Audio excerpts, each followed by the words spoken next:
Olysium est une société assez jeune, de moins de 3 ans, formée d'experts en cybersécurité industrielle de différents horizons. On a une approche dite holistique de la cybersécurité, c'est-à-dire qui va être à 360 degrés sur pas uniquement donc des approches purement techniques, mais aussi sur des approches liées à la sûreté, à la sécurité physique, à l'ingénierie sociale, à la gouvernance, donc une approche pluridisciplinaire, parce qu'on considère que la cybersécurité, c'est pas que des aspects purement techniques. Voilà. Et on a un partenariat d'ailleurs exclusif avec Samsic, qui est spécialisé donc dans la sécurité physique, un très très grand acteur du domaine.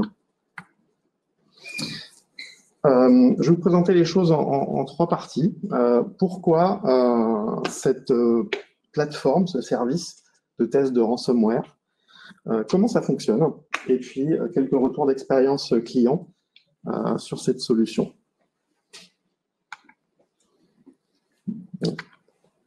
Alors pour commencer, pour comprendre un petit peu en quoi les ransomware sont un phénomène d'actualité extrêmement prégnant, extrêmement important de nos jours, je vais vous présenter une petite vidéo. Ça va durer 3 minutes, voilà, mais qui est une très bonne introduction au sujet. Alors, il faut que je bascule intelligemment.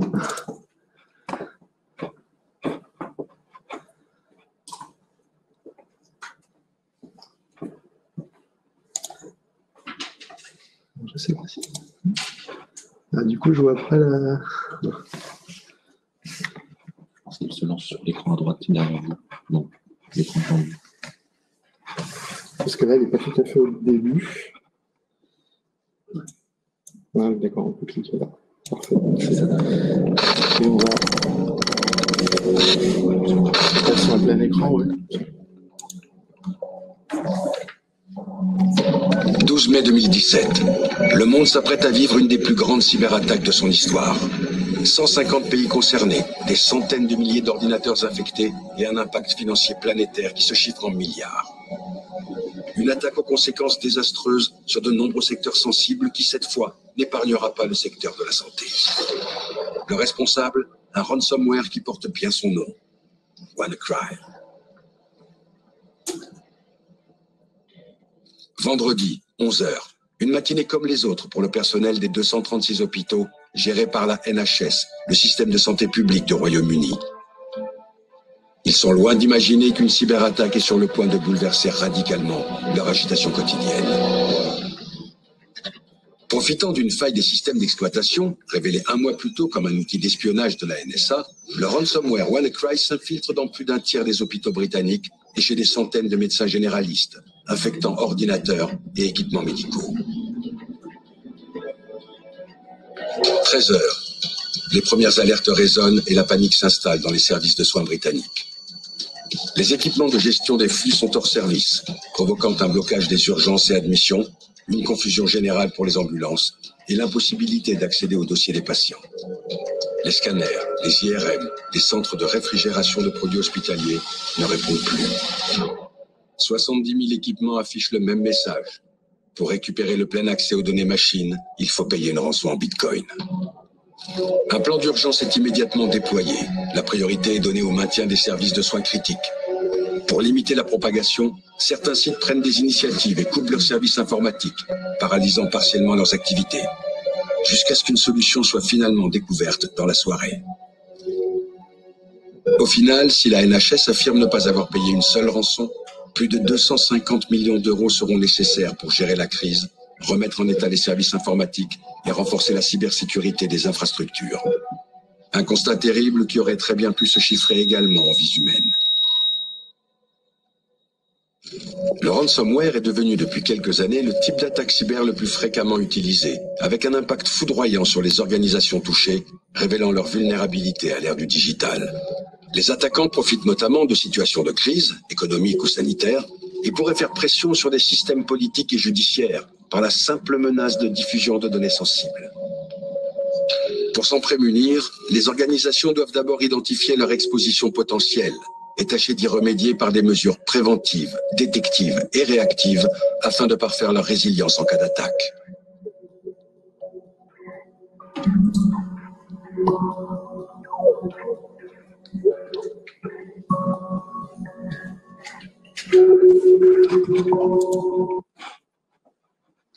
Ouais, donc il s'agissait d'une vidéo de notre chaîne YouTube Cybervox.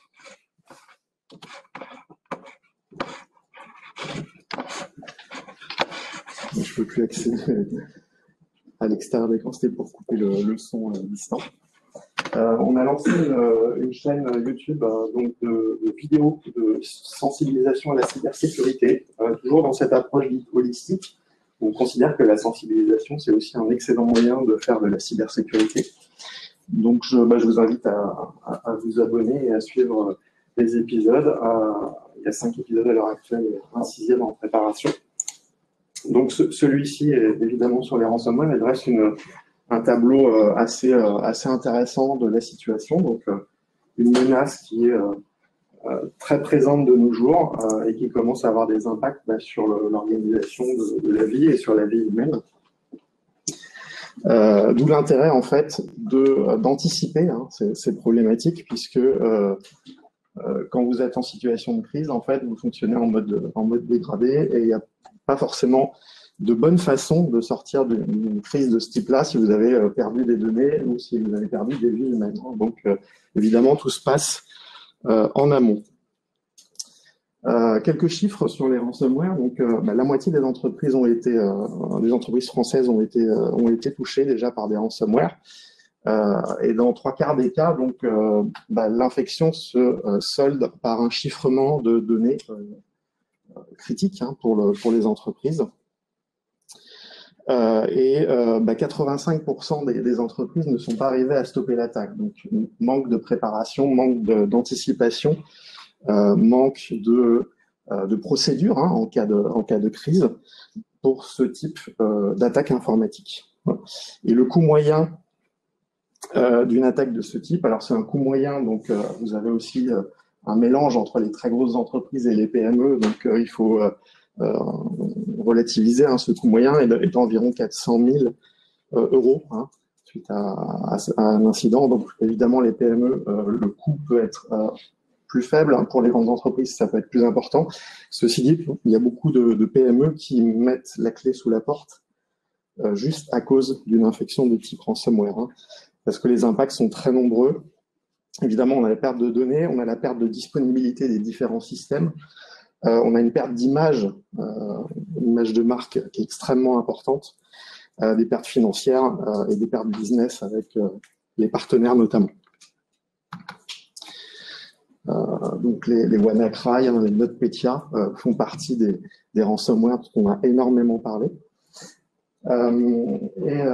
Chez Elysium, on a eu l'idée de lancer un service qui vous permet de simuler la propagation d'un ransomware dans votre système d'information en utilisant exactement les mêmes techniques que les ransomware classiques. Donc, à travers notre service de veille et de R&D, on a étudié pas mal de ransomware. Et notamment, on a répliqué donc, leur fonctionnement, mais en enlevant leur charge dangereuse. Et on a étudié la façon dont ils se propagent, donc les vecteurs de propagation sur le réseau. On les a implémentés dans un ransomware inoffensif. Et on a aussi implémenté la façon dont ils chiffrent les fichiers et donc ils font de l'évasion aux antivirus et aux EDR. Donc de l'évasion, c'est simplement un leurre pour éviter d'être détecté par un antivirus ou par un EDR. Les EDR qui sont des agents qui détectent les comportements sur les postes de travail, et qui sont susceptibles donc de bloquer des menaces liées à leur comportement en particulier. Donc, on a répliqué ces mécanismes dans un premier temps de propagation et ces mécanismes de chiffrement et d'évasion pour en faire en fait un outil, une plateforme qui est basée sur des solutions open source, mais qu'on a largement amélioré justement avec notre travail de R&D et qui permet à partir de différents points d'entrée sur le réseau, donc des points d'entrée qui peuvent être des DMZ, hein, des serveurs sur Internet ou des postes de travail clients, de voir quel est l'impact d'un ransomware et quels sont les chemins de propagation dans votre réseau et quels seront les systèmes touchés si un ransomware apparaît sur tel ou tel point de votre réseau. Donc de connaître exactement votre niveau d'exposition et les chemins de propagation possibles. Comment ça fonctionne? En fait, on a implémenté différentes techniques. Donc, des techniques de chiffrement et d'évasion porte-mentale aux EDR. Alors, vous allez me dire, mais c'est dangereux hein, de chiffrer les fichiers. En fait, on va simplement faire une liste blanche de fichiers à chiffrer sur tous les postes. Et par exemple, on peut convenir avec le client d'aller chiffrer un dossier en particulier sur tous les postes avec des fichiers qui sont tout à fait non importants et qui sont même des données publiques. Hein. Donc, il s'agit juste de chiffrer de manière ciblée sur liste blanche un dossier sur chaque poste pour voir si, en fait, l'antivirus ou l'EDR a réagi, pour voir s'il l'a détecté dans un premier temps et pour voir s'il l'a bloqué dans un second temps. Donc, il s'agit vraiment d'aller cibler un répertoire donné hein, et de ne pas toucher du tout aux données ou à la disponibilité des machines, mais juste de chiffrer donc un répertoire témoin sur chacune des machines. Et en plus de ce chiffrement, donc, on utilise différentes techniques qui sont observées dans les ransomware pour justement échapper à la détection heuristique des antivirus qui, quand ils détectent un chiffrement de fichiers, peuvent réagir et bloquer le processus. Par exemple, la technique dite Replace, qui est utilisée dans le ransomware Thanos, qui a été implémentée dans la solution et qui permet de voir si votre antivirus est capable de détecter des mécanismes d'évasion avancés pour l'écrasement des fichiers. Voilà. En plus de ces techniques donc système, on implémente des techniques réseau pour la propagation.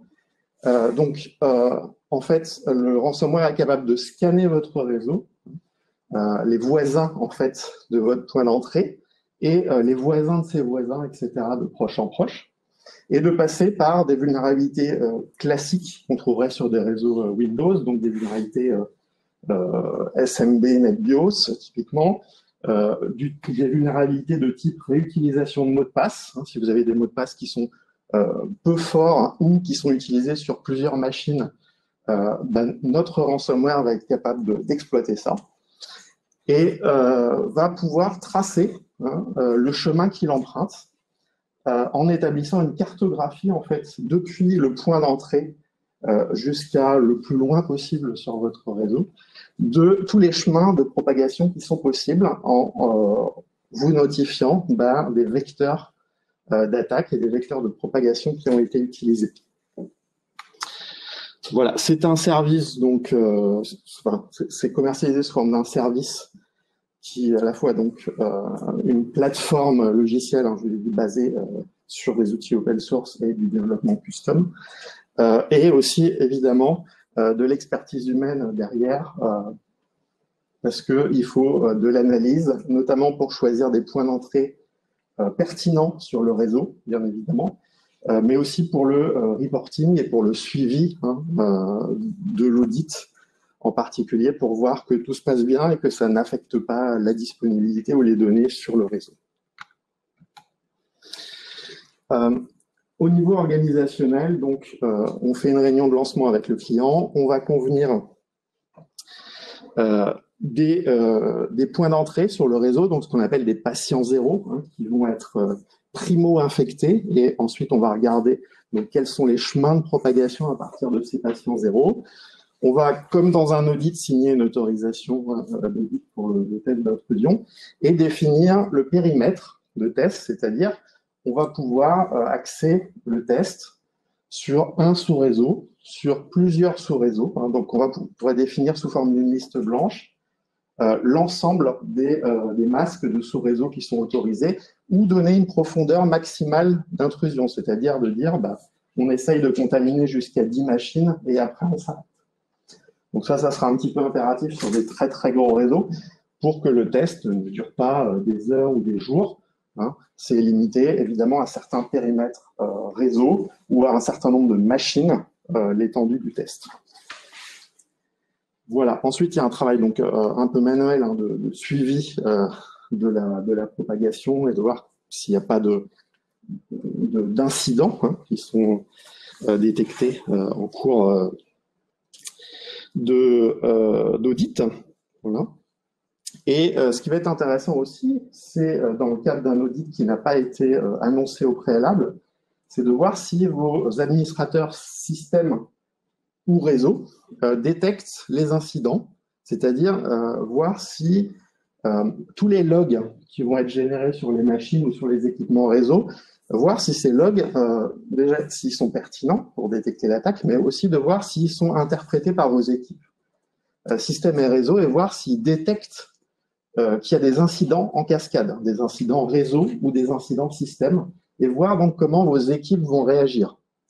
Donc en plus de détecter, on va dire, des vulnérabilités techniques sur le poste et des vulnérabilités réseau sur votre architecture, vous allez pouvoir aussi détecter des vulnérabilités organisationnelles hein, dans vos équipes de gestion de la cybersécurité. C'est un triple intérêt. Voilà. Et après, on va vous présenter donc un rapport avec les chemins de propagation, les vecteurs utilisés, les failles de sécurité qui ont été constatées, aussi bien d'un point de vue système que d'un point de vue réseau, que d'un point de vue organisationnel. Là, vous avez quelques captures d'écran hein, de notre solution.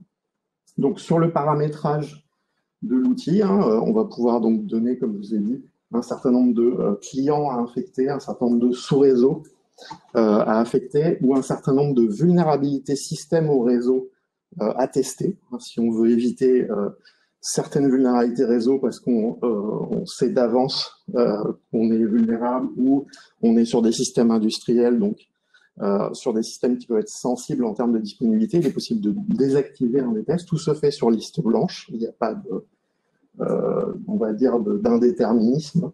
On choisit exactement la nature de l'audit. Et ensuite, là, vous avez donc le ransomware en pleine action. Donc, avec à la fois sur le patient 0, la fenêtre de log hein, qui va vous dire où en est la contamination sur le réseau. Et puis là, vous avez l'exemple d'un fichier qui a été chiffré. Hein. Un fichier de données avec des chiffres qui a été chiffré, et donc vous voyez qui est devenu illisible. La solution est capable de réaliser une cartographie aussi de votre réseau, ce qui est intéressant puisque il y a peu d'organisations qui ont une cartographie à jour de leurs ressources informatiques. Ben là, ça vous permet d'avoir une cartographie réelle de vos ressources informatiques. Donc, à partir du patient 0, qui est en fait un petit peu le command and control, hein. Vous avez une cartographie donc des adresses IP, des systèmes d'exploitation sur votre réseau, et puis des chemins d'attaque. Donc en orange, quand le chemin d'attaque n'a pas réussi, donc on détecte que les équipements sont liés, mais il n'y a pas eu de chemin de propagation qui a été trouvé entre les deux équipements. Et au contraire, en rouge, quand il y a eu un chemin de propagation qui a été trouvé, et donc le passage d'un équipement informatique à un autre et la contamination donc, de ces deux équipements, ce qui veut dire le chiffrement des données hein, sur ces deux équipements-là, concrètement. Même si, évidemment, il n'y aura pas d'atteinte à l'intégrité des données ou à leur disponibilité, puisque, encore une fois, on ne chiffre qu'un dossier témoin préalablement mis sur les machines, donc sans impact sur le métier. En termes de reporting, donc il y a un reporting minimal qui est fait sur la plateforme, mais en fait on vous remet un rapport qui est rédigé à la main avec une expertise de cybersécurité, donc davantage d'analyse hein, sur uniquement les constats, parce que là on a uniquement les constats, mais évidemment après il y a l'expertise de l'auditeur qui va vous donner l'interprétation de ces constats-là, c'est ça qui est davantage intéressant, mais vous allez avoir l'ensemble des failles de sécurité qui ont été exploitées, qui vont vous être remontées sous forme de reporting. L'ensemble aussi des bons points, des choses qui ont été correctement détectées ou bloquées par des antivirus ou des équipements réseau, et aussi les recommandations pour arriver à mitiger le risque. Mais des recommandations qui ne sont pas génériques, hein, comme on dit sur les rapports de l'ANSSI par exemple, où on a 10, 20, 30 recommandations, mais des recommandations qui sont spécifiques à votre infrastructure, c'est-à-dire le minimum de recommandations qui sont nécessaires en fait pour annuler toute propagation de ransomware sur votre réseau. C'est vraiment l'intérêt, c'est d'avoir quelque chose qui est ciblé et spécifique à votre infrastructure. Voilà, quelques retours d'expérience maintenant. Alors, retour d'expérience à la fois sur la cybersécurité de nos clients. On a pu le faire, par exemple, dans un grand groupe de BTP, qui était assez significatif, mais aussi les retours de nos clients par rapport à notre solution. Donc, qu'est-ce qu'ils ont pensé de la solution et nous, qu'est-ce qu'on a pensé de la cybersécurité de nos clients. Alors déjà, qu'est-ce qu'on a pensé de la cybersécurité de nos clients après quelques tirs à blanc de ransomware? Alors déjà, on constate chez beaucoup de nos clients un manque de segmentation réseau. Typiquement, ça veut dire que les réseaux sont à plat et en fait, on manque de segmentation de sous-réseaux, hein, de VLAN et d'isolation entre ces VLAN ou ces sous-réseaux, ce qui fait que ça facilite bien évidemment la propagation du ransomware si à partir d'une IP, on voit toutes les autres IP sur le réseau. Hein. Donc, c'est un réseau à plat et donc c'est extrêmement simple en termes de propagation pour des vers ou des ransomware dans ce cas-là. Donc ça, c'est une première remarque chez beaucoup de clients. Seconde remarque, il y a beaucoup de techniques d'évasion qui ne sont pas détectées par les outils qui sont déployés chez nos clients. Alors, c'est pas pour le coup forcément de la faute de nos clients, c'est que les éditeurs antivirus et d'EDR, en fait, ont tendance à être très confiants et à survendre leurs solutions en disant qu'ils sont capables de détecter des virus ou des ransomware même non connus, hein, en disant qu'ils font de l'analyse dite heuristique, c'est-à-dire l'analyse comportementale. En réalité, on constate que 80-90% de ce qui est bloqué est plutôt relatif aux signatures, hein, qui sont dans la base antivirale de l'outil, plutôt qu'au comportement. Hein. Donc l'analyse comportementale, au final, ne bloque que très très peu de menaces, et c'est relativement peu efficace, alors que c'est le gros argument marketing qui est donné par les éditeurs. Mais au final, c'est qu'une toute petite fraction de ce qui est fait par l'outil, très réellement. Donc l'analyse comportementale, pas forcément très efficace. Encore une fois, un des meilleurs exemples, c'est la technique dite Replace, hein, du ransomware Thanos, qui jusqu'à il y a quelques semaines n'était pas du tout détecté par les antivirus. Et seulement donc, certains antivirus extrêmement récents maintenant sont capables de bloquer ce type de menace. Voilà, alors qu'elle est connue quand même depuis un certain temps. Donc les antivirus ont quand même beaucoup de retard sur l'analyse comportementale, alors qu'ils en font un cheval de bataille. Ce qu'on constate aussi chez nos clients, c'est un faible monitoring des IDS, donc des systèmes de détection d'intrusion, des agents sur les postes, des agents de détection comportementale, donc on appelle des EDR, et des SIEM, ces systèmes qui collectent et agrègent tous les logs dans une entreprise. Beaucoup d'entreprises, en fait, ont ce genre de système, mais très peu d'entreprises le monitorent régulièrement. Donc, autrement dit, les alertes existent, mais il n'y a personne pour les regarder, d'une part. Et quand il y a des gens pour les regarder, ils ne savent pas comment réagir, et donc ils vont perdre des heures et des heures à prendre une décision sur comment réagir, puisque pas de procédure, pas d'expérience et pas de formation sur la réaction à incident. C'est vraiment assez prégnant. Et d'autre part, on l'a vu aussi avec l'incident tout récent d'OVH, hein, très peu d'entreprises ont des backups récents de toutes leurs données. Et quand bien même, en fait, les entreprises ont des backups, ils ne sont pas du tout préparés à la restauration de ces backups. Donc, il n'y a pas de procédure de récupération des backups. Et c'est un vrai problème parce qu'il y a une perte très importante de temps à essayer de restaurer les backups puisqu'on ne l'a jamais fait en exercice et il n'y a pas de procédure écrite. Donc, on constate un certain manque d'organisation et d'entraînement à la restauration de backup, au plan de reprise d'activité, autrement dit. C'est parfois même assez triste puisque dans le cas d'OVH, par exemple, certains clients avaient des backups, mais les backups étaient sur le même site que la donnée originale. Donc, quand il y a eu un incendie, vous avez à la fois la donnée et les backups qui ont brûlé.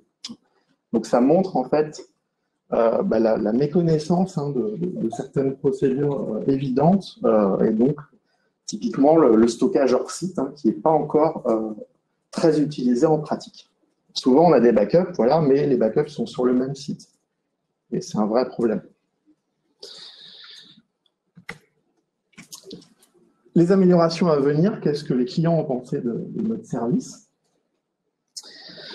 Alors, globalement, on a des très bons retours. Par contre, c'est un service qui doit être vivant, c'est-à-dire qu'avec chaque nouveau ransomware, chaque nouvelle technique, on doit mettre un peu à jour l'outil et la plateforme, notamment sur les nouvelles techniques de chiffrement et d'évasion et l'adaptation aux nouveaux EDR. Donc, on doit encore faire évoluer l'outil pour s'adapter dynamiquement aux EDR, c'est-à-dire quand une technique est bloquée, basculer automatiquement sur une autre. Pour l'instant, c'est plutôt de la connaissance terrain des auditeurs qui vont choisir plutôt une technique plutôt qu'une autre en connaissant par exemple l'antivirus. En termes de déplacement latéral, il va falloir qu'on intègre de nouvelles techniques de déplacement latéral liées à des vulnérabilités ou liées à des mauvaises configurations qu'on retrouve notamment sur des réseaux Windows. Et puis, une nouvelle menace très récente sur les ransomware, vous l'avez peut-être vu, c'est que maintenant, en fait, l'auteur du ransomware, si vous restaurez votre backup, va vous menacer de diffuser vos données. Parce que les ransomware, maintenant, ne se limitent plus au pur chiffrement des données, mais en fait, exfiltrent une partie des données pour en fait vous faire de l'extorsion. Et si vous avez quand même un backup, l'auteur du ransomware va vouloir récupérer de l'argent, une rançon. Et pour ça, il va menacer de diffuser vos données après les avoir exfiltrées. Donc ça, c'est pour, entre guillemets, pour toucher même ceux qui ont des backups, si j'ose dire. Donc on est sur des choses extrêmement pernicieuses.